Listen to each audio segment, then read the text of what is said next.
कहानी की शुरुआत अमेज़न जंगल से होती है, जहाँ पे एनबो नाम की एक लड़की एक ट्रैप लगाकर उसमें शिकार के फंसने का इंतजार कर रही थी। तभी उसे याद आता है कि उसने ट्रैप में चारा तो लगाया ही नहीं, तो वो जल्दी से उस ट्रैप में चारा लगाने जाती है। उसके बाद जब वो वहाँ से वापस आने लगती है तो उसे अपने पास किसी शिकार के होने का एहसास होता है। लेकिन जब वो वहाँ पर एक बंदर को देखती है तो वहाँ से जाने लगती है और जाते हुए गलती से वो अपने ही ट्रैप में फंस जाती है। इसके बाद हम उस जंगल के कंदामो नाम के कबीले के मुखिया और उसकी बेटी जूमी को देखते हैं। वहाँ का मुखिया वहाँ पर आए मुसीबतों से काफी परेशान था, क्योंकि कंदामो एक बहुत ही बुरे श्राप से गुजर रहा था, जिससे वहाँ के तालाब की मछलियाँ अपने आप मरने लगी थी और उस कबीले के लोग काफी बीमार और कमजोर होने लगे थे। कंदामो का मुखिया भी काफी बीमार और कमजोर हो गया था, इसीलिए अब वो अपने पूरे कबीले की जिम्मेदारी अपनी बेटी जूमी को देना चाहता था, क्योंकि उसे लगता था कि जूमी ही कंदामो को श्राप से मुक्ति दिला सकती है।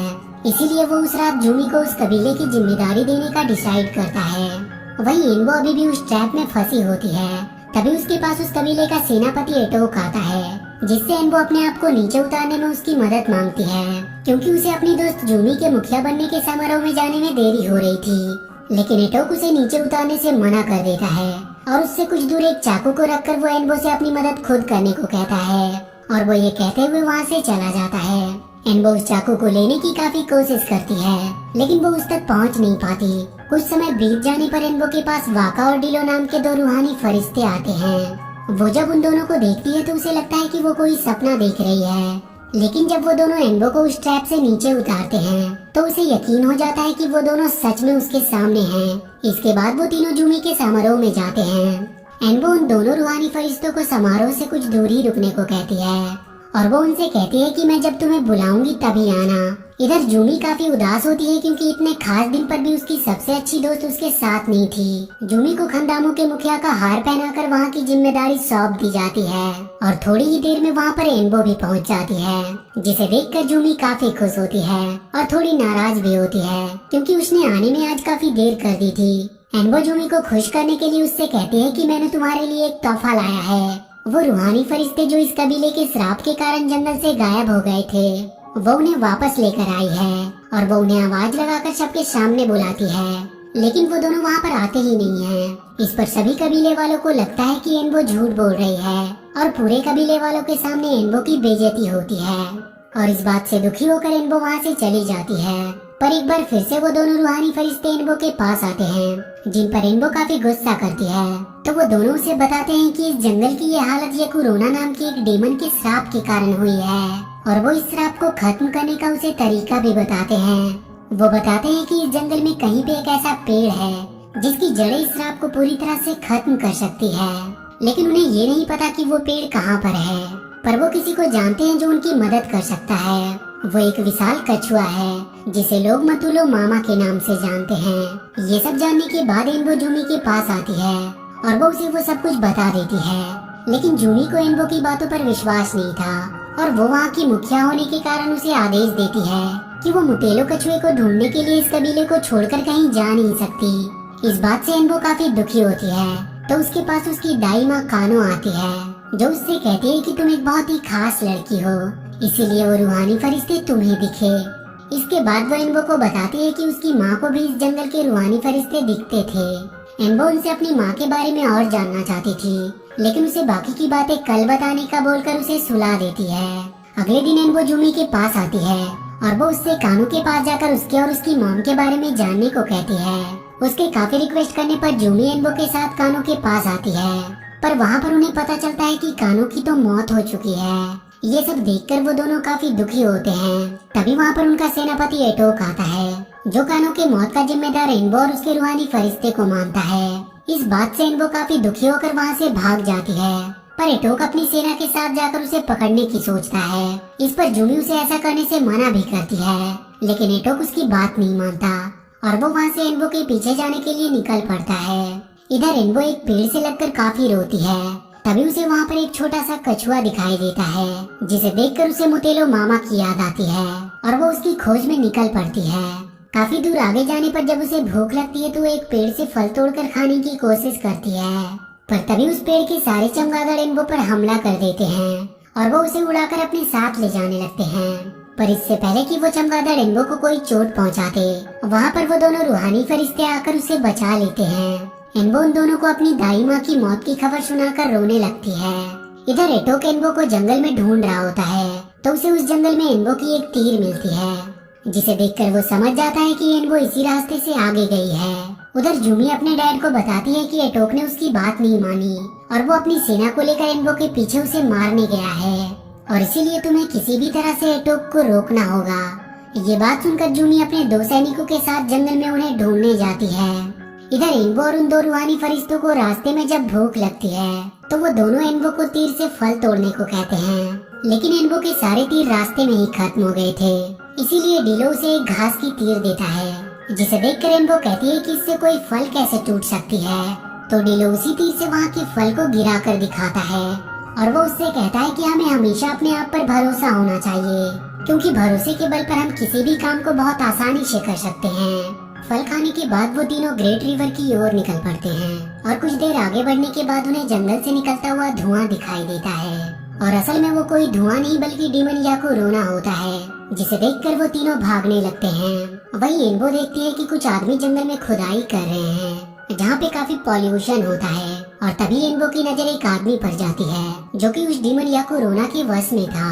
और जब एनबो उस आदमी से नजरें मिलाती है, तो वो भी उसके वश में होने लगती है। लेकिन तभी वाका और डिलो एनबो को लेकर वहाँ से भागने लगते हैं। वो डीमन याकू रोना उनका पीछा करता है, तो वो तीनों अपनी जान बचाने के लिए एक नदी में कूद जाते हैं। थोड़ी देर बाद एनबो जब नदी में अपना मुंह धोने लगती है, तो कोई पीछे से आकर उसे पकड़कर वहाँ से ले जाता है। दरअसल वो कोई और नहीं बल्कि उनका सेनापति एटोक होता है। वो एनबो को मारना चाहता था, क्योंकि उसका मानना था कि जो उसके कबीले में श्राप फैला है वो एनबो की वजह से है, और उसकी मौत के बाद वहाँ पर सब कुछ ठीक हो जाएगा। तभी वो जिस पेड़ पर होते हैं वो पेड़ हिलने लगता है, जिससे एटोक जमीन पर जा गिरता है, और एनबो एक तालाब के किनारे आने पर उसे एक छोटा सा कछुआ दिखाई देता है, और वो उस कछुए का पीछा करने लगती है। वो कछुआ एक गुफा के अंदर चला जाता है, और वहीं पर एनबो को वो मटूलो मामा मिलते हैं।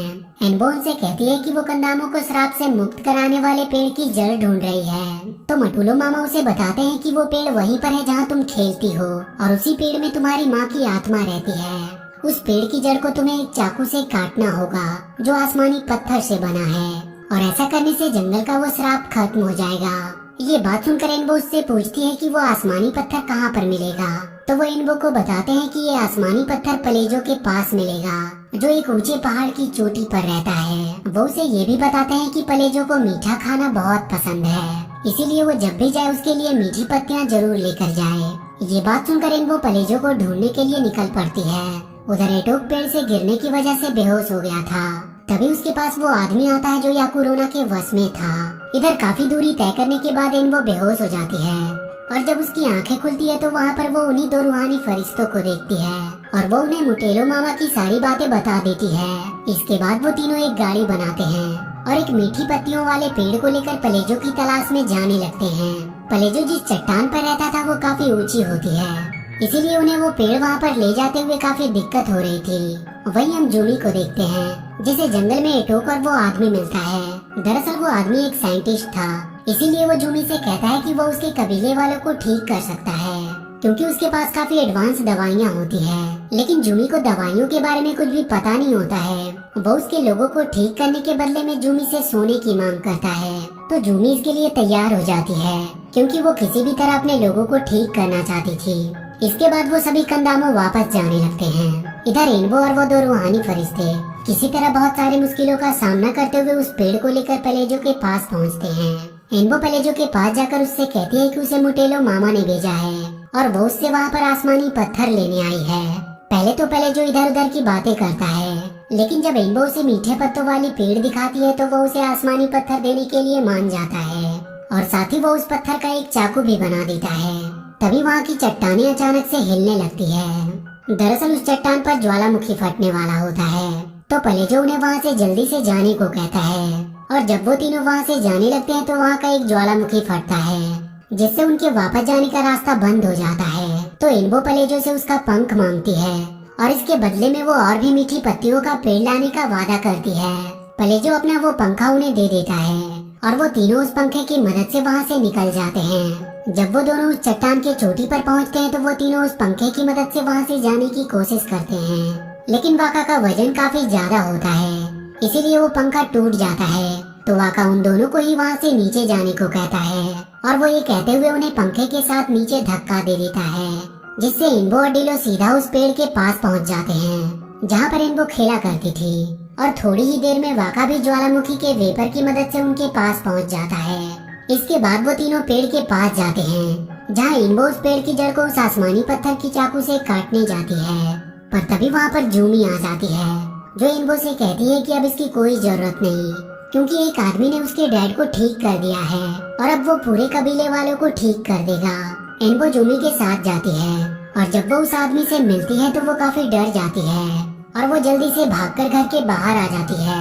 जूमी जब इन्बो से पूछती है कि क्या हुआ तो इन्बो से बताती है कि वो आदमी एक डीमन है, लेकिन जूमी उसकी बातों पर विश्वास नहीं करती क्योंकि कभी भी उसे इन्बो की बातों पर विश्वास ही नहीं था। इधर एटोक जब उस साइंटिस्ट को देखता है तो उसे भी उसकी असलियत के बारे में पता चल जाता है और वो भागता हुआ इन्बो के पास आता है जो उसी पेड़ के नीचे बैठी थी। इसके बाद वो अपने किए की इन्बो से माफी मांगता है क्योंकि उसे पता चल गया था कि इन्बो सब कुछ सही करना चाह रही थी। और इसके बाद वो दोनों उस चाकू से उस पेड़ की जड़ को काटते हैं। पेड़ के कटने के बाद उसमें से इन्बो की मॉम निकलती है, जिससे मिलकर इन्बो काफी खुश होती है। इन्बो की मॉम अपनी शक्ति से एक तीर बनाकर उसे देती है।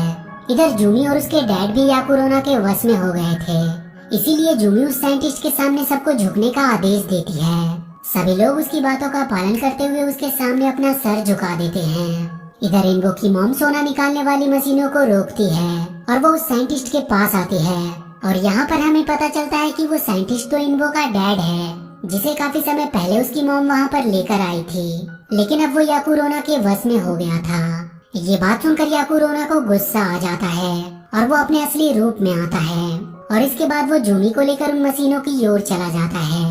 ये देखकर वो सभी जूमी को बचाने के लिए याकुरोना के पीछे जाते हैं और इसके बाद इन्बो जूमी को बचाने के लिए याकुरोना को जादुई तीर से मारने की कोशिश करती है, लेकिन वो उसे अपना डैड समझकर वो तीर चला नहीं पाती। तभी वहाँ पर उसकी मॉम आती है और वो उसे समझाती है कि वो तीर अपने डैड पर नहीं चला रही बल्कि उसके अंदर मौजूद उस डीमन पर चला रही है। और इसके बाद इन्बो उस पर वो तीर चला देती है, जिससे उस डीमन याकुरोना की मौत हो जाती है और उसके डैड अपने असली रूप में आ जाते हैं, जिनसे मिलकर इन्बो काफी खुश होती है। इसके बाद इन्बो के मॉम और डैड उसी पेड़ के अंदर समा जाते हैं और उसके बाद से पूरे कंदामों में खुशहाली छा जाती है। और इसी के साथ ये मूवी यहीं पर खत्म हो जाती है। तो वीडियो अगर अच्छी लगी हो तो please do like and share the video and please subscribe to my channel and press that bell icon.